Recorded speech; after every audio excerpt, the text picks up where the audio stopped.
Je veux dire, un homme moderne normal ou une femme moderne normale n'a pas des intestins en très bon état, c'est certain. Donc travaillez déjà là-dessus pour retrouver un état de santé général qui est bon. Donc grâce à l'alimentation, mais également grâce à la respiration, grâce à la méditation. Parce que l'intestin, alors ouais, là je vais rentrer dans une composante un peu plus mentale, on va dire psychologique. Vous savez que on a différentes hormones qui gèrent nos états d'humeur, qui gèrent notre plaisir. Et moi j'aime bien faire le parallèle entre deux hormones. La sérotonine. Dans sérotonine, il y a le cerf de sérénité. La sérotonine, ça rend serein, ça rend tranquille, ça rend plein, j'ai envie de dire. Alors que la dopamine, il y a dope dedans, c'est pas pour rien. Non mais la langue est super bien faite quoi. L'étymologie pareil, c'est une richesse incroyable. On a la chance d'avoir hérité d'une langue magnifique. Dopamine, c'est comme son nom l'indique, c'est une dope, donc ça rend accro. Et donc figurez-vous que avec l'alimentation moderne, vous allez voir comme la nature, c'est facile à comprendre en fait. On est rentré dans un cercle vicieux. Et avec cette mentalité-là, on s'est mis à manger des aliments qui nous entraînent encore plus vers le bas de cette direction-là, c'est-à-dire la direction de l'acidification, etc. Et du coup, les aliments modernes, c'est essentiellement des sucreries, des choses à base de céréales. Et c'est des choses qui vont procurer énormément de plaisir dans la bouche. C'est-à-dire au moment où vous les mangez dans la bouche, où vous les goûtez. Sécrétion de dopamine, beaucoup de plaisir. On devient rapidement accro. Et derrière, ça va rentrer dans notre tube digestif et ces céréales vont nuire à notre intestin. Problème. Donc là, on rentre dans un cercle vicieux. Les intestins, le problème, c'est que ce sont eux qui produisent la majeure partie de cette fameuse sérotonine, l'hormone de la sérénité. Donc là, on rentre dans un cercle vicieux. C'est-à-dire que je détruis mes intestins sans le savoir parce qu'on n'a pas la sensation ici. Et c'est pour ça que c'est important après la méditation pour développer les sensations internes. Mais donc on détruit ses intestins en gros. Du coup on a moins de sérotonine, du coup on est moins serein. Et donc on va être encore plus attiré par des produits sucrés justement. Tu vois ? Et du coup on va être dans cette recherche de vitesse, de plaisir presque permanente pour combler ce manque de sérotonine, ce vide intérieur. C'est-à-dire qu'on va être plus facilement angoissé, on va plus facilement avoir envie de quelque chose parce qu'on a vu la pub. Parce qu'on n'a pas beaucoup de sérotonine, donc on a un esprit qui manque de quelque chose, et donc il va vouloir compenser par la dopamine, produits sucrés, etc. Et on rentre voilà, dans une course infernale, on est tous des drogués, et on a perdu ce lien avec, je dirais, nous-mêmes, la sérénité, j'ai envie de dire, hein, parce qu'on ne produit plus assez de sérotonine à cause du pitoyable état des intestins. Donc vous voyez comme tout est lié. J'ai envie de dire, c'est beau à voir, même si c'est triste de voir qu'on rentre dans un cercle vicieux, mais en fin de compte, la nature est bien faite. On est trop acide parce qu'on est trop avide. Et vous voyez que dans avide, il y a bien cette notion de vide, c'est-à-dire qu'on est vide, donc on a besoin de se remplir. Donc, et comme on est avide, on est rentré dans un mode de fonctionnement qui nous jette sur des produits qui vont nous rendre encore plus avides parce que pour les raisons techniques que je vais vous expliquer, mais comme quoi le facteur psychologique et le facteur technique peuvent aussi se comprendre et se rejoindre. Et donc voilà, je voulais vraiment mettre l'accent sur cette dualité, enfin cette polarité pardon, entre cerveau, intestin, dopamine, sérotonine, alcalinisation, acidification, vitesse, calme, panique, sérénité, violence, douceur, yang, yin. Et donc d'où l'intérêt de méditer. La méditation, c'est une pratique qui est surtout connue, on va dire, par rapport aux bouddhistes de nos jours. Mais en réalité, c'était une pratique qui était pratiquée par tous les peuples du monde avant l'avènement des religions dites abrahamiques, qui ont plus mis l'accent sur la prière. Et puis avec la révolution, ça s'est pas arrangé, on n'est pas pour autant revenu non plus. On est passé carrément à l'athéisme, donc même plus de prière du tout. Donc je dirais, pour vulgariser, pour moi la méditation, c'est apprendre à se sensibiliser à son monde intérieur. Ce que je disais tout à l'heure, on ne ressent pas vraiment ce qui se passe dans notre ventre, mais quand on médite, il faut vraiment se focaliser sur son souffle et surtout il faut respirer par le ventre et respirer avec beaucoup de bienveillance et essayer de plus s'accrocher aux pensées qu'on peut avoir, quelles qu'elles soient. Et vous allez voir, si vous faites le vide, que vous commencez à méditer, vous allez souvent avoir des pensées négatives qui arrivent en premier lieu. Et c'est normal. Eh bien, il suffit de pardonner à ces gens qui vous énervent, parce que souvent, on a souvent eu des désaccords ou des personnes qui ne nous ont pas plu ou qu'on se dit « Ah, quand même, il aurait pu faire ça ». Et bien, c'est là, en fait, où il faut pardonner par le souffle, par l'envie, en fait, d'être gentil, d'être... Bon, c'est quoi, ça paraît bête ce que je dis, mais il faut pardonner, faut pardonner.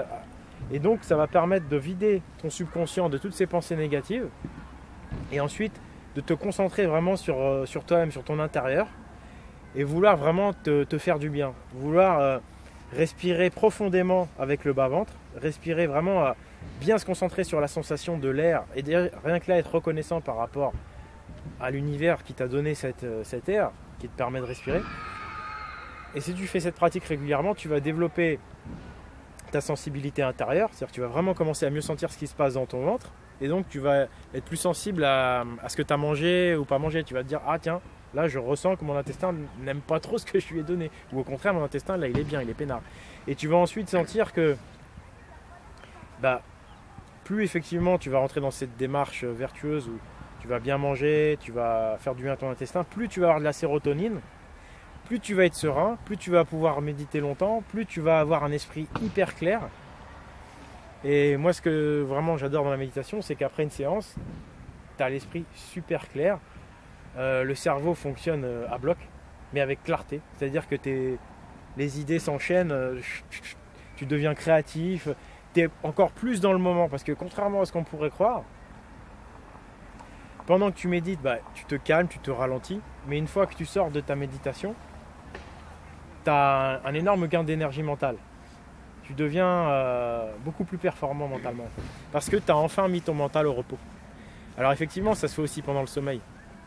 Mais pendant le sommeil, ce ne sera pas la même chose. Je veux dire, le faire en étant conscient, c'est encore beaucoup plus puissant. C'est là où tu vas vraiment faire le ménage de ton subconscient et pouvoir faire le tri. Tu vas pouvoir pardonner, tout ça. Ce que tu ne fais pas forcément quand tu dors. Et donc, sur le plan purement pratique et physique, comme je disais, ça va surtout, ça va clairement, si toi par la conscience tu as envie de faire du bien à tes intestins, et ça va réellement faire du bien à tes intestins. C'est-à-dire que par la méditation, tu peux également guérir des blessures. Tu peux tout faire. En fait, c'est là où on se rend compte que notre attention, là où on dirige notre attention, on envoie une énergie. Et c'est à toi de décider si elle est positive ou négative. Envoie de l'énergie positive, ça va élever ton taux vibratoire et tu auras une vitalité accrue et tu n'auras que des bonnes choses qui vont t'arriver dans ta vie. Concentre ton attention sur un point de ton corps que tu veux guérir, que tu veux améliorer, il va s'améliorer, je peux te le garantir. Mais c'est comme la musculation. C'est pas là, tiens, tout à l'heure j'essaye 5 minutes et puis je refais ça dans une semaine, ça va pas marcher. C'est comme le mec qui fait 2 pompes et puis qui reprend une semaine après. Effectivement, c'est subtil, c'est pas évident, mais je peux vous garantir que, comme la musculation, si vous faites ça régulièrement, ça va vous apporter un énorme plus. À commencer par une meilleure oxygénation. Tout à l'heure, à table, il y en a un qui disait quand tu amènes le sang au cerveau, tu te sens mieux. Mais c'est exactement ça la méditation. Tu te concentres sur le souffle, donc il passe par les sinus, par le cerveau. Tu vas mieux respirer, mieux t'oxygéner et tu vas te sentir 10 fois mieux. Et là, pas besoin de te mettre la tête à l'envers. Meilleure oxygénation, sécrétion de sérotonine, meilleure tranquillité, durée de vie accrue. Ça c'est reconnu aussi scientifiquement, il y a eu des tas d'études qui ont été faites sur la méditation. Ça accroît la durée de vie. Il y a des tas d'explications scientifiques, hein, c'est pas des conneries.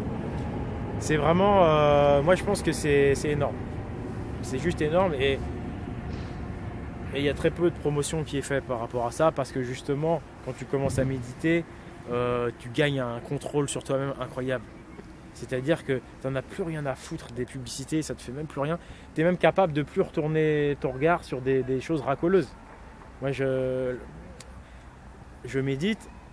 Je voudrais méditer un peu plus, mais quand je suis à des périodes où je travaille plus et j'ai le temps de beaucoup méditer, je suis capable de n'accorder mon attention vraiment qu'à ce que j'ai envie de désirer.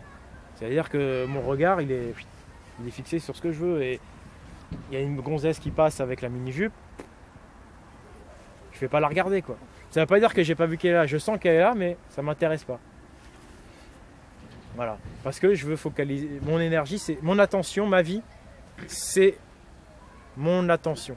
C'est-à-dire qu'il faut vraiment que vous preniez conscience que vous avez un pouvoir en vous-même. Ce pouvoir, c'est votre attention. Sur quoi vous la focalisez? Si tu la focalises sur ton ennemi, tu nourris ton ennemi. Si tu la focalises sur le mal, donc typiquement là, tout le monde commence à détester les hommes politiques. Je suis d'accord que c'est des blaireaux, c'est atroce ces gens-là. Mais en fait, si tu commences à leur en vouloir, machin, au final, tu les nourris. Tu les nourris et c'est pas la solution. Moi je dis, si vous voulez changer le monde, la première chose à faire, c'est d'éteindre la télévision et de regarder uniquement des médias que vous choisissez. Donc évidemment, il n'y a que sur Internet en gros que tu vas choisir. Mais c'est vraiment ne plus accorder votre attention au mal. On dit il faut se retirer du mal. Donc on dit à la limite tu pardonnes un peu si tu veux. Ça ne veut pas dire tant l'autre joue, attention. Mais si tu vois que tu peux rien y faire, eh ben, tu laisses tomber. Tu sors de ça. Tu crées ta propre réalité. Tu accordes ton attention à ce qui va te faire du bien, ce que tu penses qui est bien. Et là, c'est un pouvoir juste énorme. Énorme, énorme, énorme. Et c'est pour ça que moi, je vois sur Internet tous les gens qui veulent changer le monde, mais qui passent leur temps à commenter l'actualité. Moi, je trouve que c'est une imposture. Tous ceux qui se disent alternatifs, dissidents, et puis qui passent leur temps à dire « Ah, vous avez vu l'enfoiré, ils ont fait telle manipulation. » Ouais, mais maintenant qu'on est au courant, ça ne sert plus à rien de les dénoncer systématiquement. Autant construire notre propre réalité, plutôt que de constater à chaque fois notre impuissance et de dire « Vous avez vu comment c'est un salaud ?» Ouais, mais ça avance à rien ton truc, ça rime à rien, on est toujours dans la même merde, mon pote. Donc voilà, voyez les choses positivement, arrêtez de vous laisser absorber par des choses inutiles, des distractions stupides. Et voilà, commencez à construire une relation intérieure avec vous-même. Voilà, après la méditation, c'est vrai que c'est excellent, mais le simple fait aussi de rester seul, bon, il y en a certains, ça va être la prière. Après, moi, je ne mets pas l'accent sur la prière parce que bon, il y a une connotation religieuse et dogmatique. Qui est gênante aussi parce que bon, ça cause d'autres problèmes.